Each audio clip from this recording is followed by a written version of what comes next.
ये कहानी है उस इंसान की जिसने इंडिया का फ्यूचर डिजाइन किया।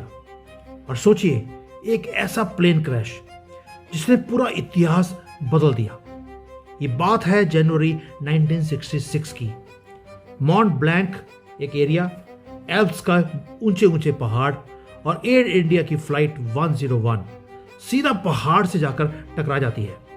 कोई नहीं बचता, लेकिन उस हादसे ने पूरी दुनिया को हिला कर रख दिया। क्योंकि उस प्लेन में एक ऐसा इंसान था जिसके हाथ में इंडिया की ताकत थी। इंडिया के न्यूक्लियर प्लान का वो बाप कहलाया जाता है। He was the father of nuclear program. Homi Bhabha उस प्लेन के अंदर बैठे हुए थे। क्या वो बस एक एक्सीडेंट था या फिर कोई साजिश थी? आज हम बात करेंगे उस जीनियस की जो हमें बहुत जल्दी छोड़कर चला गया। होमी भाभा की जिंदगी आम नहीं थी। 1909 में मुंबई में पैदा हुए, जहां पर पैसे, कल्चर, दुनिया की बेस्ट किताबों की कोई कमी उनके पास नहीं थी। सब कुछ था उनके पास, लेकिन वो अलग थे। बचपन में वो बहुत ही कम वो सोते थे। डॉक्टर्स ने उनके पेरेंट्स से कहा भी था कि इनका दिमाग बहुत ज्यादा तेज चलता है। सिर्फ म्यूजिक सुनकर ही वो शांत हो सकते थे। वो सिर्फ होशियार ही नहीं थे, वो एक आर्टिस्ट भी थे। 17 साल की उम्र में उन्होंने पेंटिंग में प्राइज भी जीते। वो इंस्ट्रक्शन मैनुअल्स जो होते हैं उसे फेंक देते थे वो, और अपने तरीके से चीजों को बनाने की कोशिश करते थे वो। उनकी फैमिली के उनके लिए कुछ और ही प्लान्स थे। वो चाहते थे कि बाबा एक इंजीनियर बने, एक बिजनेसमैन की तरह अपने बिजनेस को संभालें।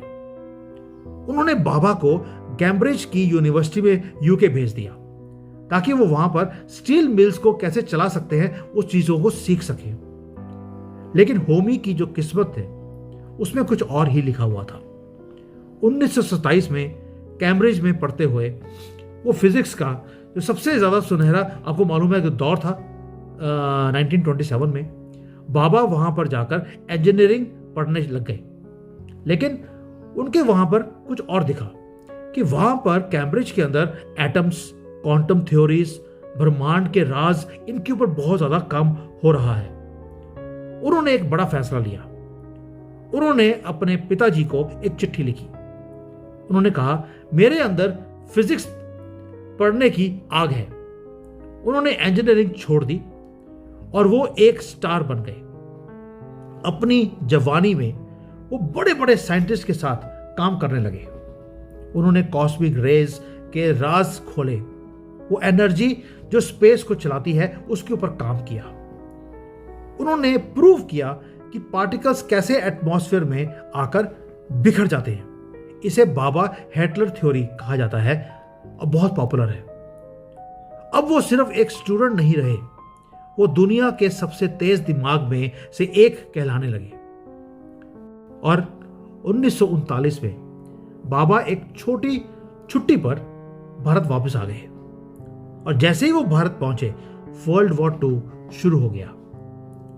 वो सारे के सारे जो प्लान्स थे उनके, वो धरे के धरे रह गए। वो भारत में फंस गए।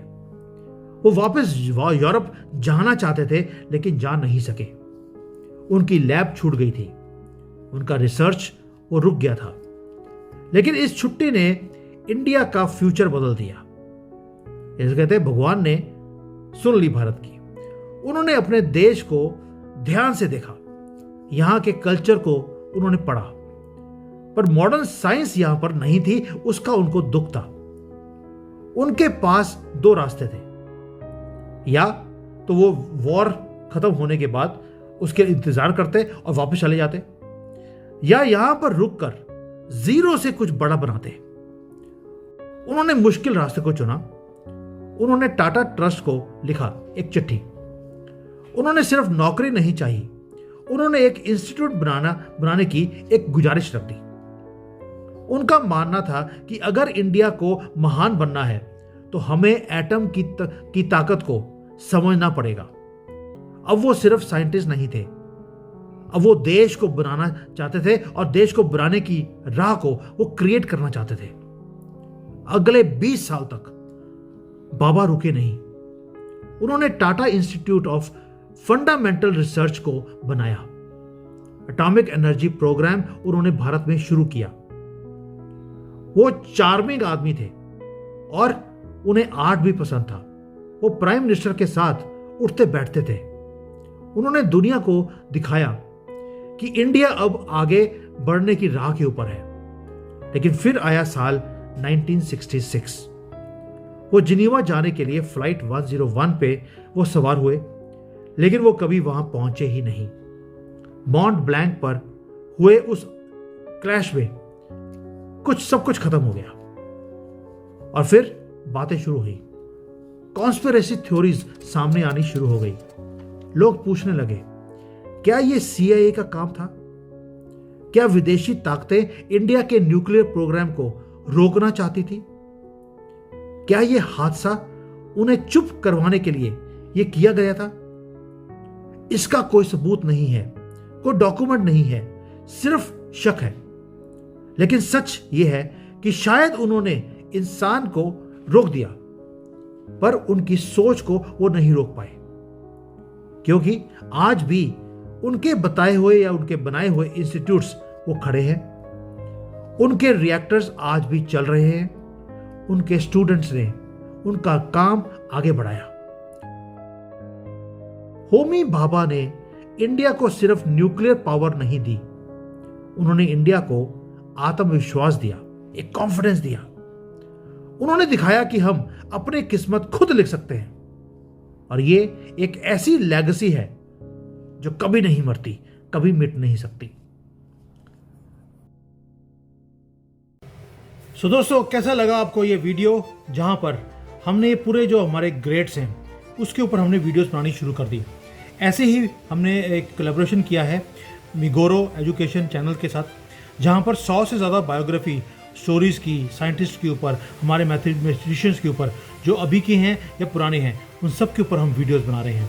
थोड़े से हम AI के टूल्स को हम यूज़ करते हैं ताकि जो हमारे लेजेंड्स हैं, जिनको कईयों को हमने देखा नहीं लेकिन उनके बारे में हम जानना चाहते हैं, उनको हम we are bringing them back to life उनकी स्टोरीज़ के थ्रू। और ये जो सारा कुछ है हम कर रहे हैं आपके लिए। अगर इसके अलावा जो हमने अभी बनाया वीडियो, इसके अलावा किसी और के ऊपर भी आप वीडियो देखना चाहते हैं या किसी के बारे में सुनना चाहते हैं, उनकी लाइफ हिस्ट्री के बारे में आप जानना चाहते हैं, या और कोई टॉपिक जो हिस्ट्री से जिसके ऊपर आपका इंटरेस्ट हो, प्लीज़ अपने हमारे जो कमेंट्स हैं उसके नीचे आप डाल देना। हम उन सारे कमेंट्स को देखते भी हैं, पढ़ते भी हैं, रिप्लाई भी करते हैं और आपको वीडियोस बनाकर भी भेजेंगे। थैंक यू, जय हिंद, and see you soon in the next video.